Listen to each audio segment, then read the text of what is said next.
Hi everyone, this is Alp Actinis with the FP and Automation team. Today we have another exciting Power BI video for you here where we are going to be talking all about time intelligence analytics within Power BI. Now before getting into the video itself, we highly recommend that you check out our previous video where we show you how to build an income statement, balance sheet, and cash flow statement directly within Power BI. We're going to be taking the solution from that video and using that as a starting point for our time intelligence analytics.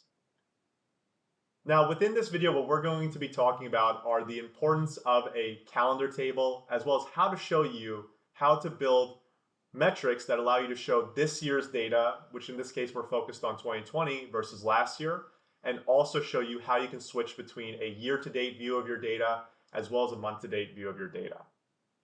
So now that you have seen what we're going to be building out, let's go ahead and let's get into a blank canvas report and start to build out these metrics. Now, let's talk a little about a calendar table, as that's going to be one of the most important things that you're going to need to do time intelligence analytics within Power BI. Now, I'm going to go ahead and flash to the table view within our data model right here, and I want to talk about the calendar table, which we have right here. Now, in order to be able to use time intelligence analytics, like being able to create, for example, a formula that allows you to show last year's data based on a current year selection or show year-to-date data, you're going to need to have a calendar table with a continuous list of dates. If you do not have this table within your data model within Power BI, you will not be able to use time intelligence analytics within Power BI. So it's very important that you set up a calendar table with a continuous list of dates. It needs to have every date from the start date that you have in your calendar table to the end date in order to be able to use these formulas. So you can see right here that we have already a calendar table set up, and we have a few fields right here that allow us to show our data by month, year, and then of course fiscal year. But in this case, we're going to be showing everything based on a calendar year going from January to December.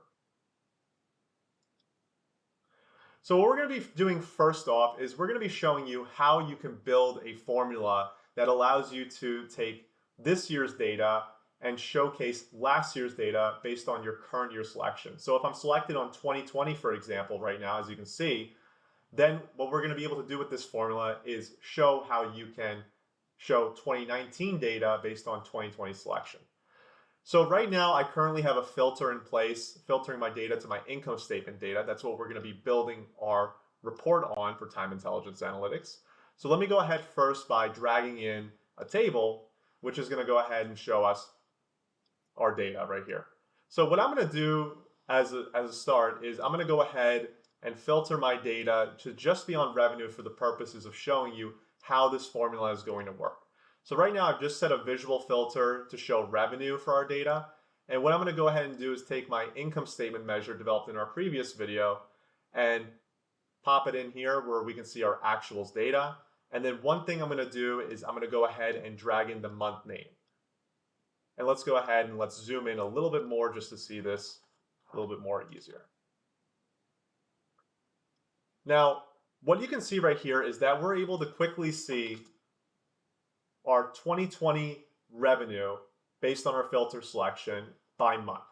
Now, what we're going to be doing is we're going to be setting up not only our time intelligence measure, but a measure table where we can store all of our time intelligence measures on. It's important always to stay organized, so let's make sure that we have a measure table in place. So I'm going to go ahead and call this measure table 07 time intelligence formulas. And then I'm going to go ahead and hit load right here.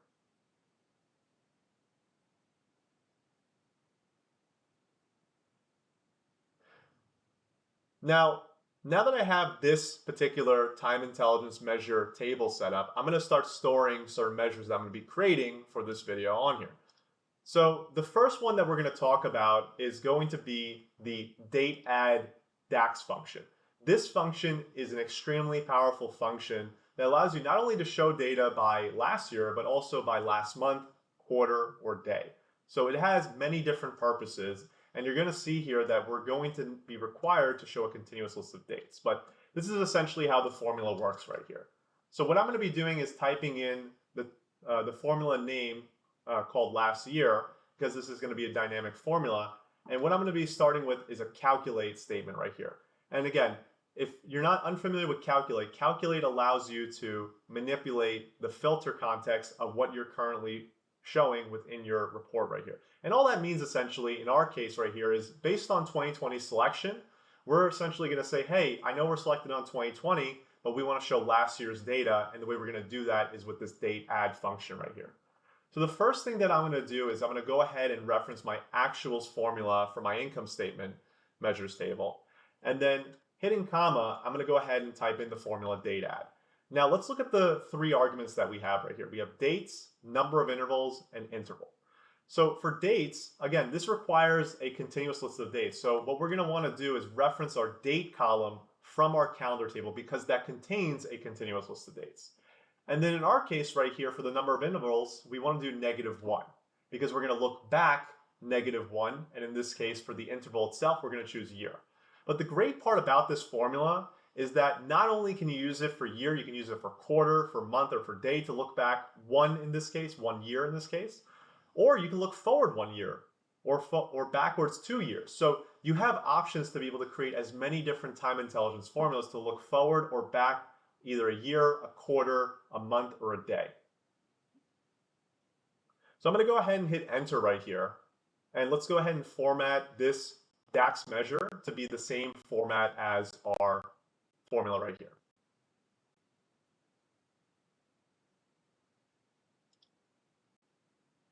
So I'm going to go ahead and just give this a comma right here. And then what I'm going to go ahead and do is just set this to a 0 decimal place in this case so that we have 0 decimal places in place right here.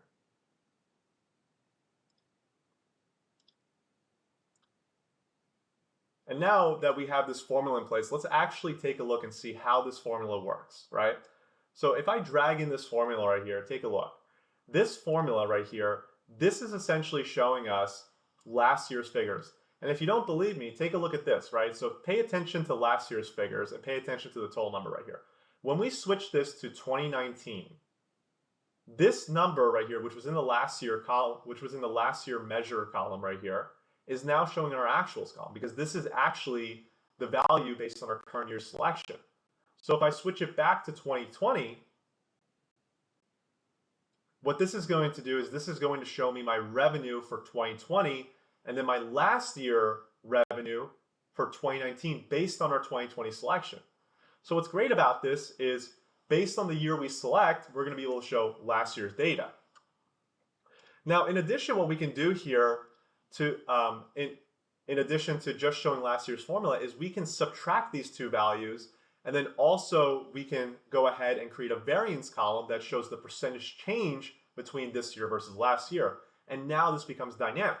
So it's easy to do this. All we have to do here is we just have to create a new measure. We're going to create 2 new measures. And our first measure that we're going to be creating is going to be our actuals versus last year. So I'm going to go ahead and call this versus last year right here. And then what I'm going to go ahead and do is reference our actuals measure and subtract it from our last year measure. And now, based on our filter selection, which is currently set to revenue based on our visual filter, we're going to be able to show the difference between these two values. So I can show right here that actuals versus last year gives us, in this case, the difference. So a really great function, and now this is dynamic. So no matter what year I select, what month I select, or even what country I select, it's always going to show us the variance between this year versus last year. So if I'm looking at the country Germany, we can see here is the current year value of 2020, and then here's last year's value to give us the versus last year difference. Let's go ahead now and let's create that same measure for our percentage change in this case. So I'm going to go ahead and copy that measure just to be a little bit lazy here so we have a starting point. And what I'm going to do here is I'm going to use the divide function. The divide function takes in a numerator and a denominator argument. And what's great is if there's an error, the alternate result is always going to be blank or whatever you want to default it to, which is that third argument if you choose to use it. So what I'm going to be doing here, I'm going to eliminate this part where it says actuals. I'm going to put a comma right here, and then I'm going to reference versus last year. And what's going to happen now is we're going to be dividing the difference between actuals this year versus last year and dividing it by last year in order to give us what our value is right here. So this is going to be called versus last year percentage. And then I'm going to go ahead and set this to the formatting of percentage so that we can see this in a nice percentage format with 2 decimal places. I'll go ahead and drag that in here. So now we have the percentage change between actuals this year and last year, and also broken down by month, and of course can be filtered by country and then switch between our currency switch, which we covered in a previous video. So we now have our last year, our versus last year, and our versus last year percentage formulas. Let's go ahead now and let's talk about year to date. So how can we create a year to date value where, based on our current month selection, we take the current month for the current year and then add up all the months previous to it in addition to it. So that function that we can use right here is called total year to date. And this is another great time intelligence function that allows you to be able to take the year to date value based on the current month and year selection that you're on. So I'm going to call this year to date actuals right here. And for this formula, we're going to be using total year to date. And you can see that there are 3 different formulas right here: year to date, quarter to date, and month to date, which have the same sort of functionality. It's just in this case, one would be for the quarter to date value based on the month, and then another one would be for just the month to date value itself. Now we're going to be using year to date like I mentioned, and for the expression, all we're going to be doing is referencing our actuals right here, comma, and then again, notice that right here we have our continuous list of dates right here. So I'm going to go ahead and pop in my continuous list of dates. And then for the filter argument, I don't need to put anything there. And then for the year end date, I can put something here if I want. This would essentially be for a non-calendar year setup right here. So if your fiscal year, for example, was July through June, you would want to put the end date right here, such as, for example, maybe your end date is 6/30. You would go ahead and put 6/30 here if you had a July to June fiscal calendar. But in our case, we're just operating on a January through December calendar, so we don't have to worry about that. But just something good to know if you are operating on a fiscal year calendar. So all we have to do right here is we just have to reference this total year-to-date function right here. And then, of course, reference our continuous list of dates. You'll see that's a repeat thing that we're going to constantly be doing with any sort of time intelligence formula. And then what we can go ahead and do is we can go ahead and format this so that we can get this into a nice format to match the other values that we currently have in place right here.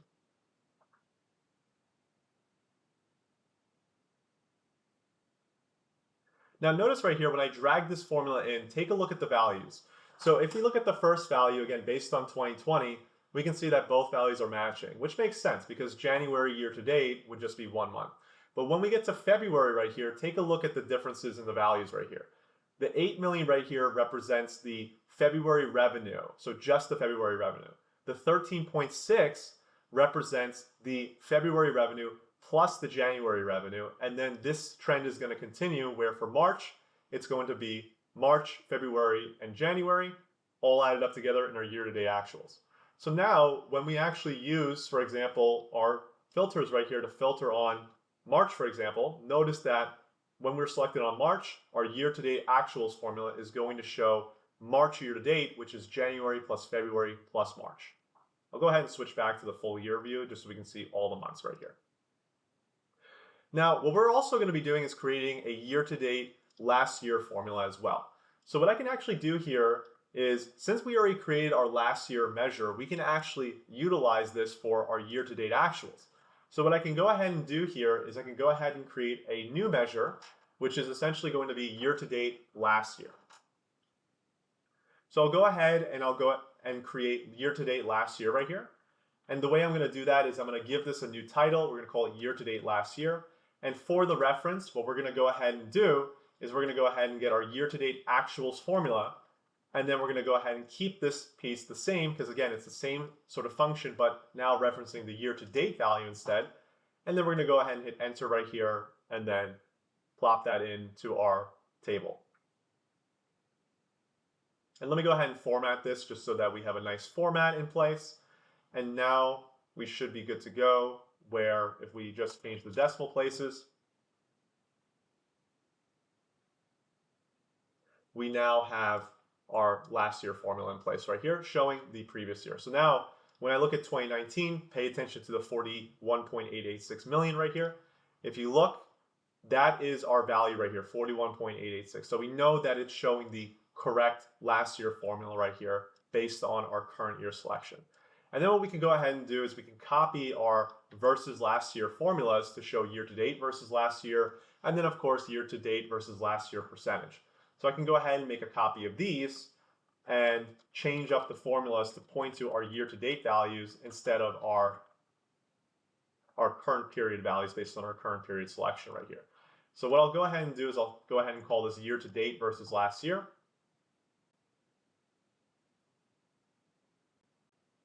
And then what this will do is this will go ahead and calculate the difference between the current year-to-date actuals and then the previous year-to-date actuals. And now what we can go ahead and do is we can go ahead and just put a comma right here for the formula so that we have a nice formatted value right here in place. And now what we'll go ahead and do is we'll just organize this into 0 decimal places.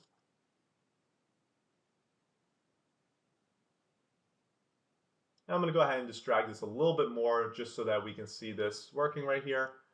Let me go ahead and add in the year-to-date versus last year. And then what I'm going to go ahead and do is just create the percentage version of that so that we now have the ability to see the percentage version of our year-to-date versus last year formula. So I'll go ahead and create that as well.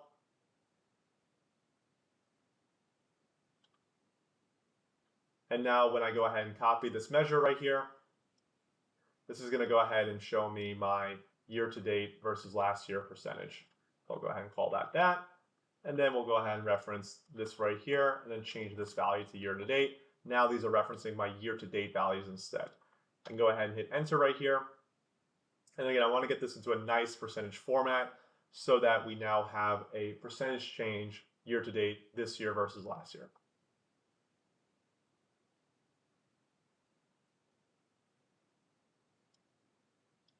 Now that we have all our formulas right here, one thing to keep in mind is that we are going to be limited in real estate. So it's important that we build our reports in a way where we're able to dynamically switch between values rather than showing everything at once. If we don't do that, it just becomes cluttered. It becomes tough to be able to actually see what's going on in the report and be able to focus on the areas that we want to focus on. So what we're going to be doing is something very similar to our currency switch formula, where we're actually going to be building a filter that's going to allow us to switch between a year-to-date and a current period view. Current period being the actuals in last year based on whatever months we select, and then year-to-date being, of course, based on the current year-to-date selection, we'll be able to see the year-to-date value equivalent of those. So in order to do this, a great way you can do this is you can use the Enter Data button right here. And what this allows you to do is it allows you to create a table within Power BI itself that lives within the Power BI report. And what we can go ahead and do here is we're just going to go ahead and call this period selection. And we'll go ahead and call this the same name for our table as we're calling it for the column. And then we're going to go ahead and create a sort order right here so that we can have it in a certain order. And then the values that we're going to have right here for this table are going to be the following. We're going to have current period. And then we're going to give this the one value so that it's the first value that we see. And then we're going to go ahead and create another value called YTD, standing for year to date. And then we're going to go ahead and load this table right here.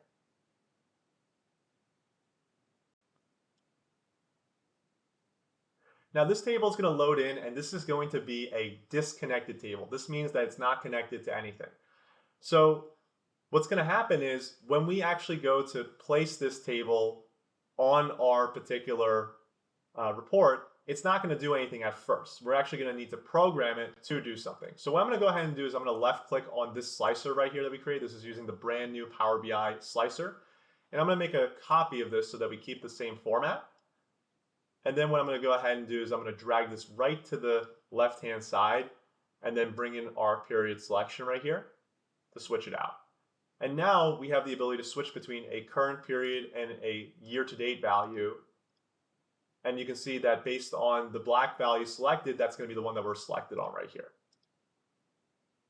So what I'll go ahead and do is I'll leave this as current periods for the time being, and let's go ahead and start to build out our measures right here. Now, What's great is we already have everything essentially set up. The only thing that we're missing is we need to have the ability to dynamically switch between actuals and then year to date, and then of course last year and year to date, and then the variances, of course. So what we can do here is we can create a new measure.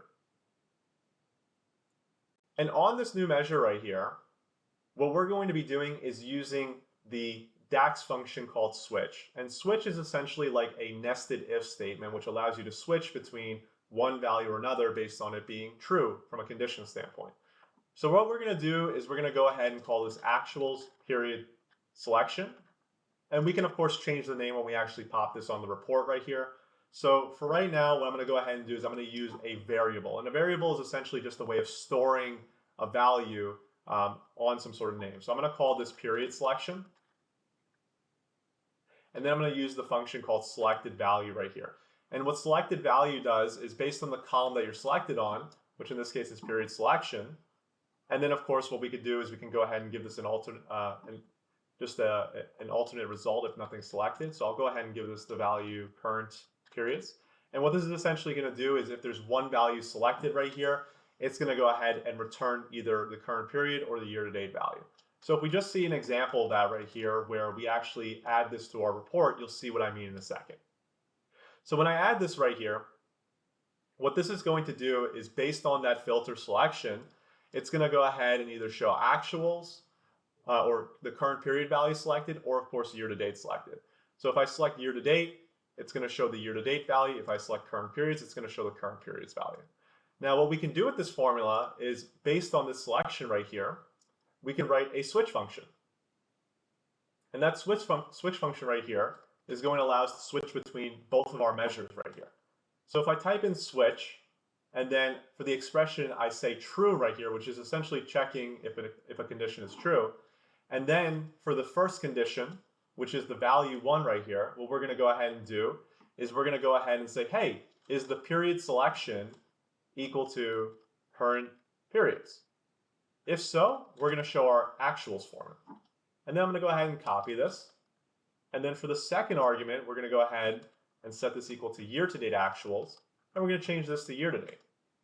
And now what that's going to do is that is going to allow us to be able to switch between our actuals and then our year-to-date actuals utilizing this formula right here.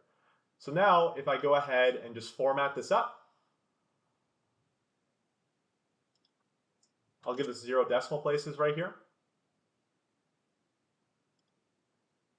Now what you can see is when we switch between the current periods and year-to-date, we can now see the year-to-date equivalent right here or the current periods equivalent right here. And then again, based on the month we select, it's going to either show us the current period or of course the year-to-date value. So now rather than having two measures, one for year-to-date and actuals, we have one that allows us to switch between both of them. So a really powerful way, one, to be able to dynamically switch between measures, and then of course to save on real estate within your Power BI report itself. So what we can do now is we can go ahead and really just copy this measure, because essentially all we're doing is just reusing it for our last year, our versus last year, and our versus last year percentage formulas. And now we're going to have the ability to use these formulas instead of our previous ones for our reporting, and just change the names of the measures so that it has a nice title on it. So let's go ahead first and just call this last year.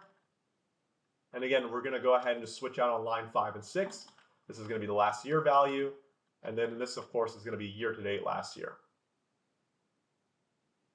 I'll go ahead and give that a nice format. Again, format is always important, right? You want to make sure everything is uniform. There's no differences so that everything is neat and matching on the report itself. So I'll go ahead now and I'll give this just 0 decimal places.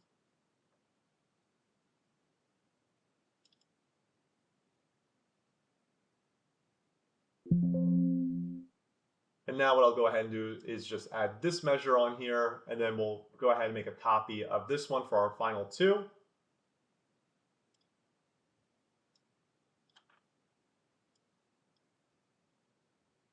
And now let me go ahead and just make our next measure right here.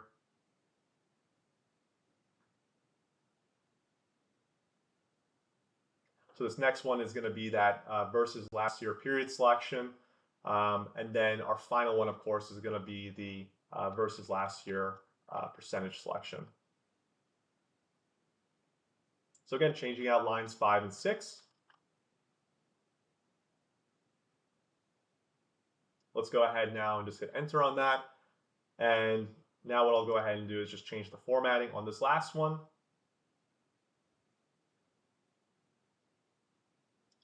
And then I'll go ahead and just format this to 0 decimal places.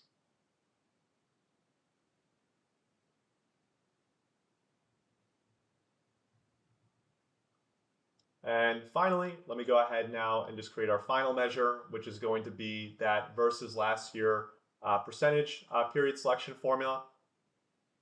And now we'll have all 4 of our measures complete right here. So I'll go ahead and call this versus last year percentage. And then I'll go ahead and based on either our current period value selected on our slicer, or of course our year-to-date value selected, will show the proper measure in place. And I'm going to go ahead and give this a decimal place, 2 decimal place, and then a percentage format for this.